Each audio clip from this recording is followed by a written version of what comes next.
Mpendwa mtazamaji, ninayo furaha sana kukukaribisha katika chaneli yetu ya Yosh Testimony TV, chaneli ambayo inatoa ushuhuda wa Bwana wetu na Mwokozi wetu Yesu Kristo na ufalme wa Mungu hapa duniani, kuanzia katika mioyo yetu na maisha yetu ya kila siku kama maandiko yasemavyo. Ninayo furaha pia kukuletea somo ambalo ni mwendelezo wa kipindi kilichopita, somo letu ambalo linaenda kwa kichwa kinachosema kanuni za msingi za imani. Yosh TTTV, ufalme wa Mungu duniani, likiwa ni kipindi cha pili sasa leo. Na awali ya yote ni kuambia kwamba Bwana Yesu na mbingu nzima ipo mahali hapa.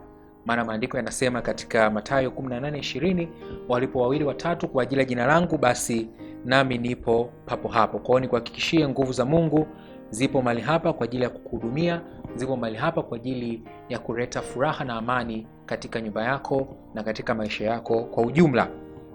Tuliangalia katika kipindi kilichopita kwa nini imani ni muhimu. Tunapojifunza kanuni za msingi za imani, tulianza kuangalia kwa nini imani ni muhimu. Imani ina umuhimu gani katika maisha yetu? Tukaangalia kwamba tunaokolewa kwa neema kwa njia ya imani, mwenye haki ataishi kwa imani. Tukaona tunatakiwa tuvipige vita vizuri vya imani. Tukaona kwamba huko ndiko kuushindako ulimwengu, yani hiyo imani yetu, kwamba sisi wenye haki basi tuna ushinda ulimwengu kwa imani. Lakini pia tuliona kwamba pasipo imani hakuna kumpendeza Mungu, na ukimwendea Mungu basi sharti na umuamini. Leo nataka sasa tukaangalie maana ya imani. Tumekisha kujua kwamba imani ni muhimu, kwamba imani ni kitu muhimu na cha lazima sana kwenye maisha yetu. Leo nataka tukaangalie sasa nini maana ya imani. Nataka nikupitishe katika namna ambayo ni very technical, namna ambayo ni ya msingi na ya asili kabisa ya chini, kuelewa neno moja moja katika maana ya imani, ili sasa usiweze kukosea, kwa sababu watu wengi udhani wanaenenda kwa imani kama maandiko yasemavyo katika Wakorintho wa pili 5:7 kwamba tunaenenda kwa imani si kwa kuona. Watu wengi udhani wanaenenda kwa imani, lakini kimsingi sio kweli, kwa sababu hawajui hasa maana ya imani. Nataka sasa leo nikaondoe hilo jambo, ili uweze kuishi maisha ya ushindi, ili uweze kuishi kwa imani, uweze kupiga vita vizuri vya imani. Unapaswa kujua nini maana ya imani. Kwa hiyo tutaenda kusoma neno kutoka kitabu cha Waebrania 11 mstari wa kwanza. Maandiko yanasema, basi imani ni kuwa na hakika ya mambo yatarajiwayo, ni bayana ya mambo yasiyoonekana. Basi imani ni kuwa na hakika ya mambo yatarajiwayo, ni bayana ya mambo yasiyoonekana. Katika tafsiri ya Kiingereza inasema, now faith is a substance of things hoped for, evidence of things not seen. Nitarudia tena. Katika Kiingereza inasema, now faith is a substance of things we hoped for, evidence of things that are not seen. Sasa nataka tukachambue na kuweza kuona neno moja baada ya jingine katika tafsiri hii ya imani. Mwisho wa siku tutatoka na tafsiri ya imani ambayo itakuwa na maana nzuri sana kwako na itakuwa na mchango mkubwa sana katika maisha yako ya kiroho. Tutatumia ile andiko la Kiingereza ambalo linasema kwamba now faith is a substance of things hoped for, the evidence of things not seen. Sasa there is a time in faith. Kuna muda katika imani. Muda ni jambo la msingi sana katika imani. Usipojua muda wa imani, basi utashindwa kuenenda katika imani. Unasikia mtu mmoja anasema Bwana atafanya. Ukishasema Bwana atafanya, maana yake tayari inaonyesha hauelewi kuna muda katika imani. Sasa katika definition yetu hii, katika ile andiko katika tafsiri ya Kiingereza inasema faith is. Faith is. Neno is ni present tense. Ni neno ambalo lipo katika wakati uliopo, wakati wa sasa. Faith is inakuonyesha kwamba faith has time. Faith, it is not past, it is not future, but faith, it is a present tense. Faith, it is not was, it is not will, but faith, it is. Imani ni sasa.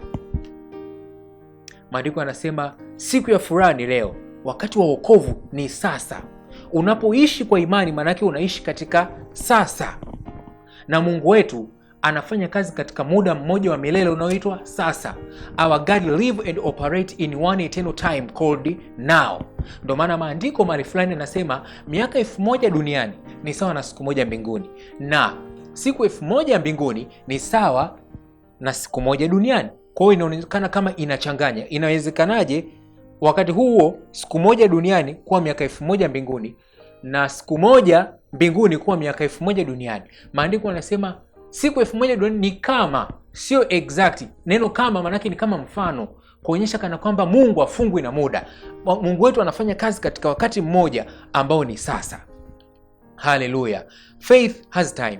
Imani ipo na muda, na muda huo unaitwa sasa. Muda ambao Mungu anafanya kazi unaitwa sasa. Our God, our great powerful God operate and live in one eternal time called now. Na sisi kama watoto wake tukitaka tuishi kwa imani, tukitaka tuenende kwa imani kama ambavyo Mungu ametuwekea kwamba ili tuweze kuhusiana na yeye na kuishi hapa duniani tunapaswa kuishi kwa imani, basi tunapaswa kujua kwamba kuna muda katika imani na kujua kwamba muda wenyewe ni sasa. So faith has a time. Kwa hiyo maandiko yanaposema kwamba faith is, yangeweza kusema faith was, lakini sivyo. Faith it is not was. Faith sio wakati uliopita, imani ni sasa.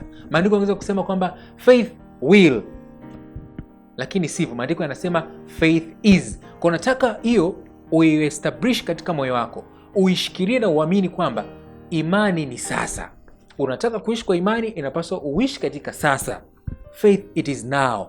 Ukisema Mungu ataniponya, maana yake unaamini hajakuponya, wakati maandiko yanasema kwa kupigwa kwake umepona. Maana yake maandiko yanasema kwa kupigwa kwake umepona, inakuleta katika wakati uliopo. So faith has time, and that time is now, and now is eternal time, because our God operates in one everlasting, one eternal time called now. So faith is a present tense. It is not past tense, it is not future tense. Lakini katika tafsiri yetu hii maandiko yanasema faith is a substance. Faith is a substance. Faith is a substance. Sasa neno substance maana yake nini? Substance, ukisikia kitu ambacho ni substance, maana yake ni kitu ambacho ni materiality, kitu ambacho ni tangible. Kwa hiyo ukisikia neno substance, maana yake tunaongelea kuhusiana na tangibility, tunaongelea kuhusiana na materiality. Hasa katika tafsiri ya Kigiriki ambako mostly Agano Jipya imeandikwa kwa Kigiriki, neno substance katika Biblia kwa tafsiri ya Kigiriki maana yake ni neno substance, maana yake ni hypostasis. Hypostasis. Hypostasis ili ni neno ambalo katika Kigiriki linatumika katika legal situations, katika legal situation, katika mambo rasmi na ya kisheria ndio linatumika neno hypostasis. Sasa hypostasis maana yake ni title deeds. Title deeds maana yake ni hati ya umiliki. Hati ya umiliki, title deeds. Unaweza ukawa upo Marekani, una ndugu yako yupo Tanzania, kuna kiwanja amekutumia bwana, kuna kiwanja hiki kinauzwa, ukamwambia shilingi ngapi? Kwa milioni 10, ukamwambia basi nakutumia hiyo fedha. Yule mtu ukamtumia fedha, akanunua kile kiwanja, wakafuata mambo ya kisheria, jina pale likaandikwa Christopher Sanga ndo mmiliki wa kiwanja hiki. Ile hati ipo. Kwa hiyo licha ya kwamba upo Marekani, licha ya kwamba haujakanyaga bado katika ile ardhi ambayo umeinunua, lakini kwa sababu ile hati ya umiliki, hiyo title deeds inaonyesha pale jina lako, maanake wewe ndio mmiliki halali wa hiyo hati. Haijalishi nani ataishi kwenye hiyo nyumba, haijalishi nani atasema kwamba hii nyumba ni ya kwangu. Mtapoenda katika masuala ya kisheria, watauliza tuleteni hati. Wakiona pale hati inasema kwamba hii hati inasema Christopher Sanga, haijalishi huyo mtu analia machozi kiasi gani, haijalishi huyo mtu anasema nimeishi hapa muda gani, watamwambia hapana, hii hati ni title deeds, ni hati ya umiliki, inaonyesha Christopher ndio mmiliki wa hii ardhi. Sasa faith is a substance, manake faith is a legal titles. Manake imani ni hati ya umiliki. Haleluya. Inayoonyesha unamiliki kile neno la Mungu linasema. Neno la Mungu linasema kwa kupigwa kwake umepona. Imani ndo ambayo inakuwa kama imani ndani yake, manake inakuwa kama title deeds, kukuonyesha kwamba wewe ndio mmiliki. Sasa maandiko yanasema faith is a substance. Faith is a substance, manake faith is a substance of things hoped for. Kwa kuna kitu ambacho unakitarajia. Sasa kile kitu ambacho unakitarajia, imani kama kitu unakitarajia, manake bado hakijaonekana katika ulimwengu wa nyama na mwili. Lakini imani ndio kitu pekee ambacho kitakuwa kinakupa uhalali wa umiliki wa kile ambacho unakitarajia. Kuna ahadi Mungu ametuahidi. Imani ndio ambayo itakupa umiliki juu ya hizo ahadi za Mungu.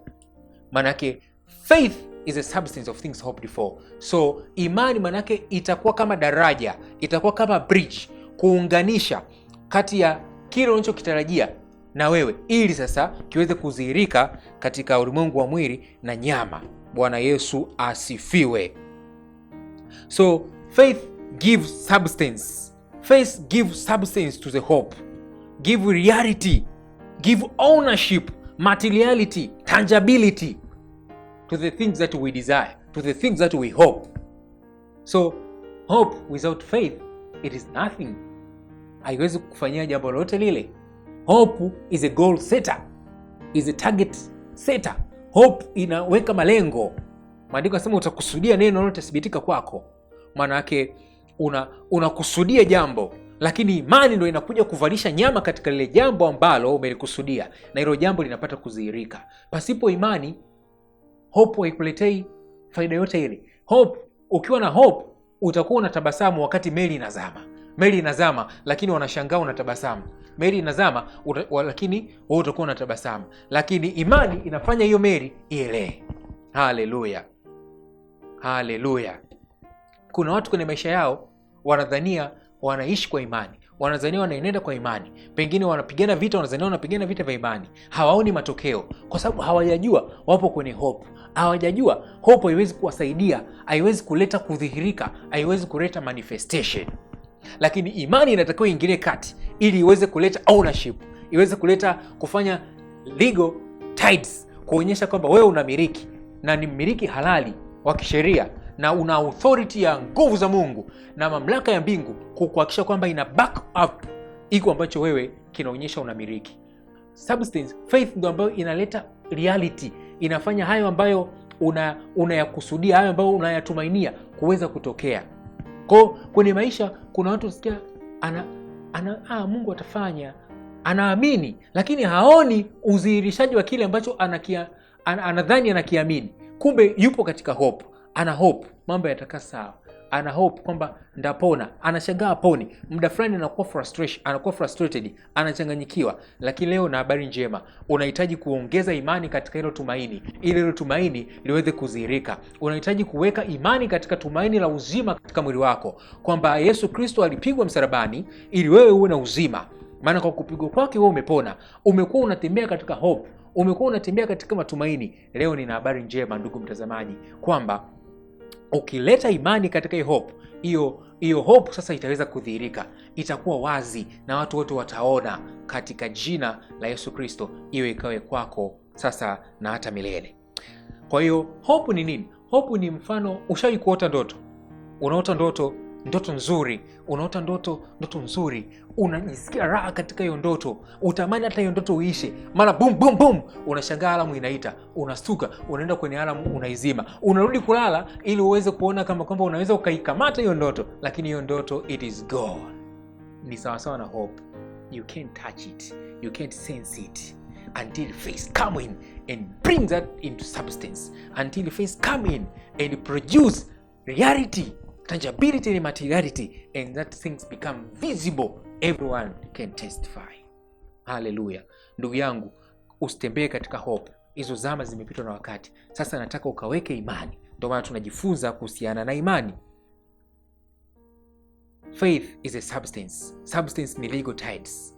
Watu wakikwambia mbona unaumwa bado, waambie kwa kupigwa kwake nimepona. I believe kwa kupigwa kwake nimepona. Watu wakwambia mbona tunaona bado unakunywa dawa, hawezi kukuelewa, kwa sababu wewe una faith kama legal titles. Imani ndio ambayo inakupa ujasiri wa kuambia kwamba wewe umepona, inaleta conviction ndani kwamba wewe umepona. Kwa unatakiwa uendelee uendelee kuomba, uendelee kuenenda kana kwamba iko kitu kimeshatokea, ili iko kitu kiweze kutokea kwenye maisha yako.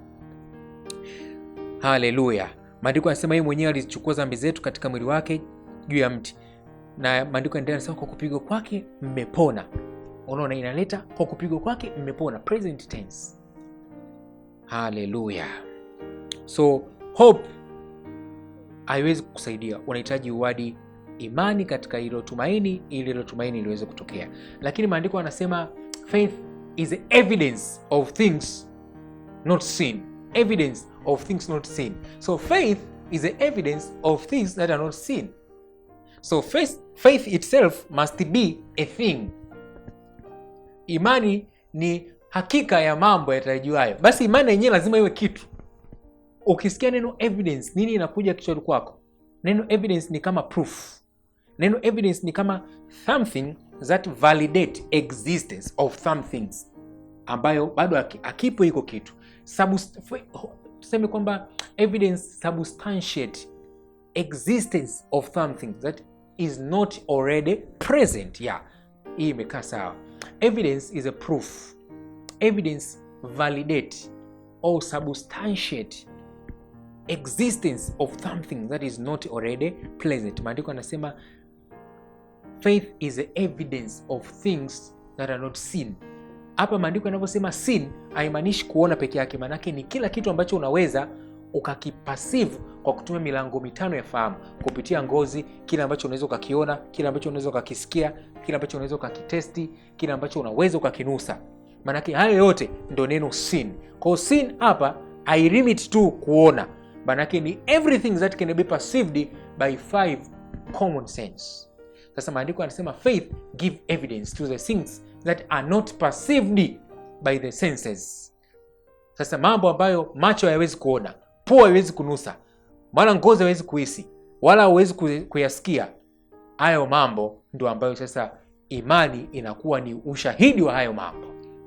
Imani inakuwa ushahidi wa hayo mambo. Sasa angalia mfano mmoja. Kwa mfano, watu wale ambao ni archaeologist wanasema tumegundua kwamba kwenye mlima madinozo, yale maviumbe ya zamani makubwa, mamijusi yale yaliishigi hapo. Tunataka sasa tuanze kuchunguza. Kwa wakaanza kutoa udongo kwenye huo mlima, wanatoa udongo. Ghafla mtu mmoja akaanza kuona kama kitu cheupe. Akasema ngoja nitoe udongo zaidi. Akatoa udongo. Anapotoa udongo anaona kitu kinazidi kuongezeka ukubwa. Ghafla upande wote wa mlima ukatolewa udongo. Wakashangaa pale, wanaona likiunzi. Lile skeleton. Kwa hiyo that is skeleton validate or substantiate existence of dinosaur. So hatuna dinosaur leo, lakini hiki kiunzi, hii skeleton inaonyesha, ni ushahidi kwamba jamani, ile eneo dinosaur aliishi. Haleluya. Hivyo ndivyo imani inavyofanya kazi. Sasa assume wakati pale wanaangalia sasa iko kiunzi na wanafurahia the remarkable finds, wanasema tumefurahi sana, tumepata kugundua hili jambo. Mara wanashangaa ardhi inatikisika, ding ding ding ding. Mtu mmoja anasema jamani, tetemeko. Wanaanza kuogopa, ardhi tetemeko. Ghafla nyuma ya mlima wanashangaa linatokea dinosaur. Nini maana yake? Now hatuhitaji evidence, maana we have the thing. Now tuna dinosaur. So when things manifest itself, we no longer need faith. Jambo likishatokea, linaonekana, linakuwa perceived kwa macho, kwa pua, yani kwa kunusa, kwa kuona, kwa kusikia, kwa kuonja au kwa kuhisi kwenye ngozi. Hilo jambo halihitaji imani. Imani ni katika yale mambo yasiyoonekana tu. Maandiko yanasema katika maandiko yanasema jambo moja ambalo ni zuri sana. Tukisoma kile kitabu cha Wakorintho wa pili sura ya 4 mstari wa 18 kwamba tusiangalie yanayoonekana bali visivyoonekana, kwa maana vinavyoonekana ni vya muda tu, bali visivyoonekana ni vya milele. Maandiko yanasema kwamba kuna vitu havionekani, kuna vitu haviwezi kuwa perceived by 5 common sense, kwa milango mitano ya fahamu. Maandiko yanasema hivyo ndio vitu ambavyo mnatakiwa mviangalie. Kwa hiyo usiseme havipo. Vipo, maana maandiko yanasema hivyo visivyoonekana ndio hivyo mviangalie. Hivi vinavyoonekana msiviangalie. Manake nini? Manake hivi vinavyoonekana usivipe umuhimu kuvizidi vile visivyoonekana. Haleluya. Na visivyoonekana manake ni zile ahadi za Mungu, ni kile neno la Mungu linasema.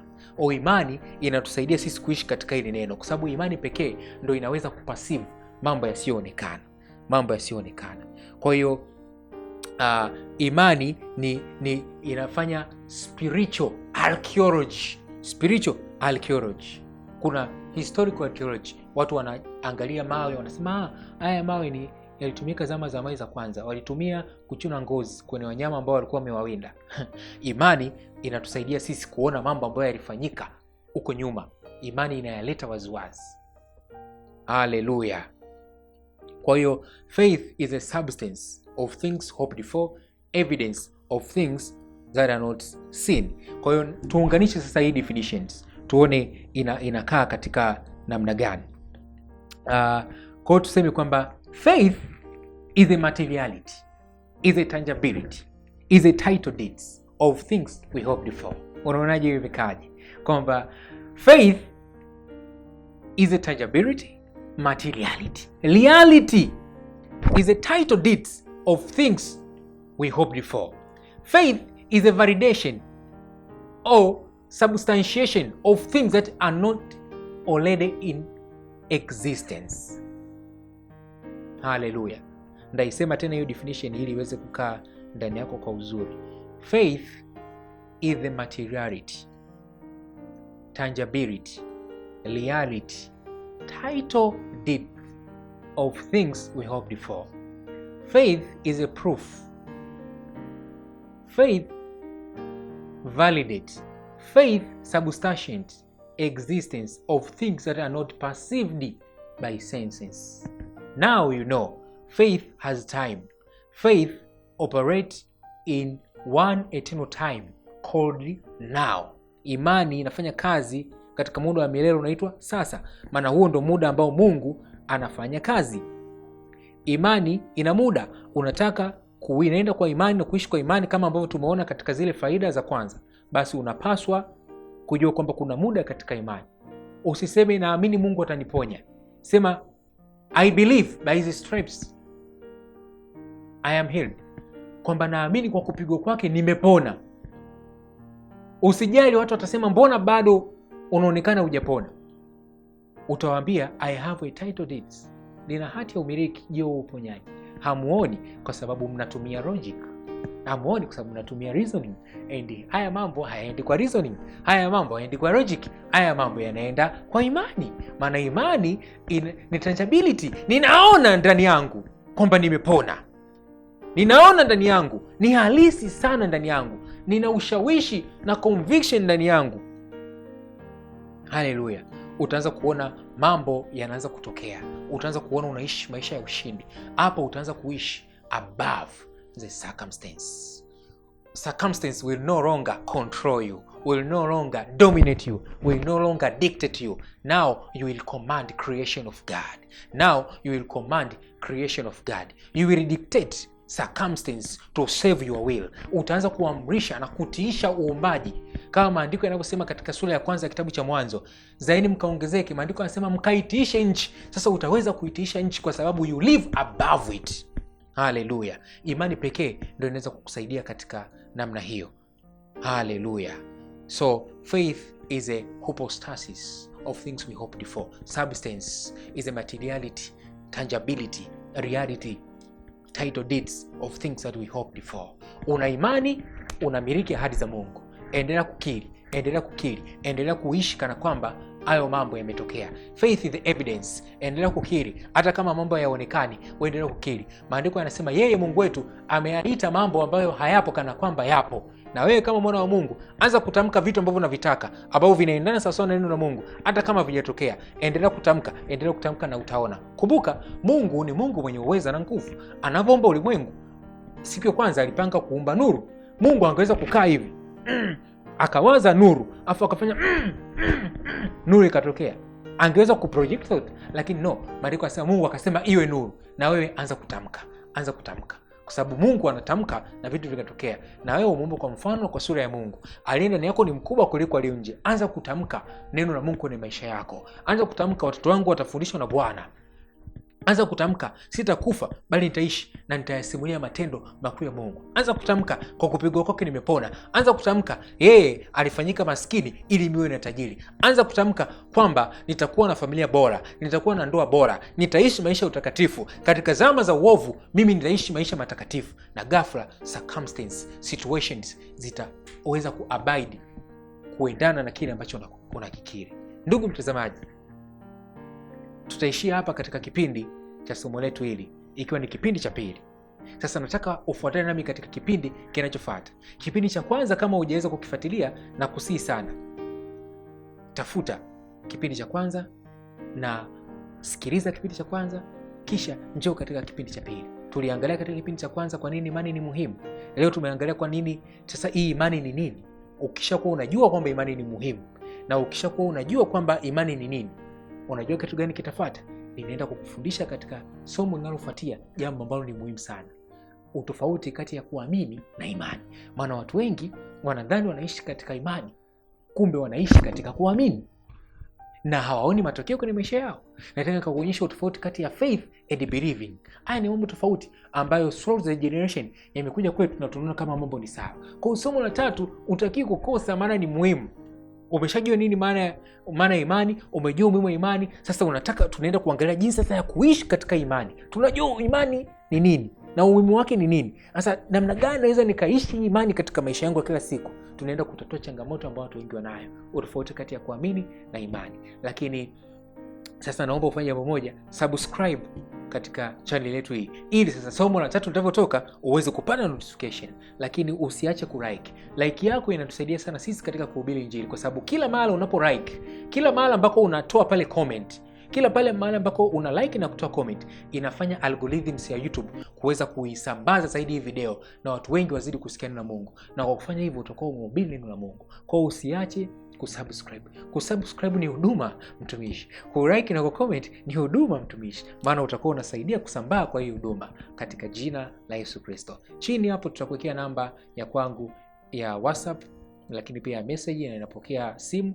Kama utakuwa una swali, kama utakuwa unahitaji maombi, kama utakuwa unahitaji huduma, basi unaweza kupata mahali hapo katika hiyo namba ambayo tutakuwekea hapo chini ya screen.